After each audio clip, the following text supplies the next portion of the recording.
La Terre. Autrefois, sur notre planète, la Terre, l'homme se contentait du soleil, des rivières, de la mer et du vent. Puis, il apprit à domestiquer les énergies. Au début, l'homme s'est servi des combustibles organiques.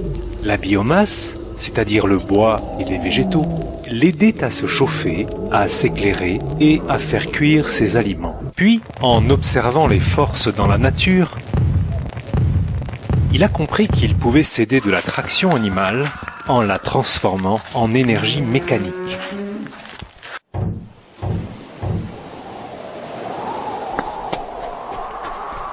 Et enfin, grâce à l'observation des effets du vent,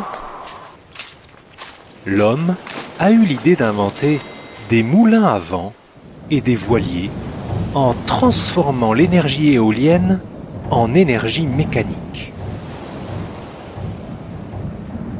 Plus tard, il s'est mis à chercher d'autres énergies.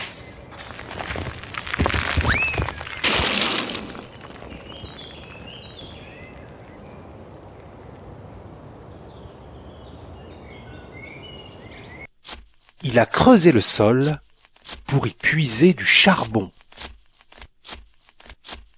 En faisant chauffer de l'eau, il pouvait utiliser la vapeur pour transformer l'énergie thermique en énergie mécanique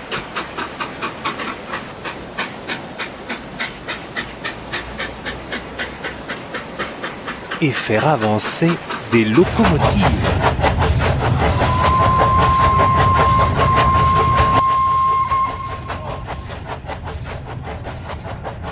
En creusant encore et en réfléchissant beaucoup, l'homme a découvert les vertus du pétrole et du gaz. Mais que faire avec ces énergies fossiles ?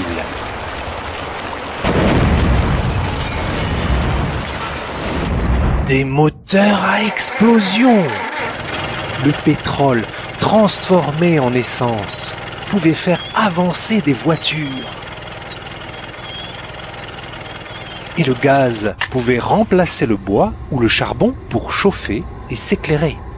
Et puis, l'homme, qui aime bien réfléchir, s'est dit « Tiens, autrefois, on utilisait la force de l'eau pour faire tourner des tas de choses. Et si on utilisait cette énergie hydraulique pour faire de l'électricité ?»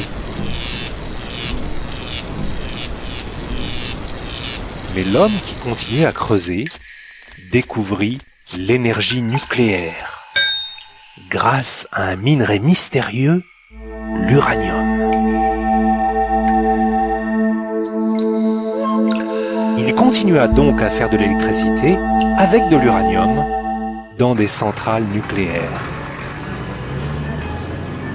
Et puis un jour, l'homme s'est dit qu'il fallait quand même réfléchir un peu mieux.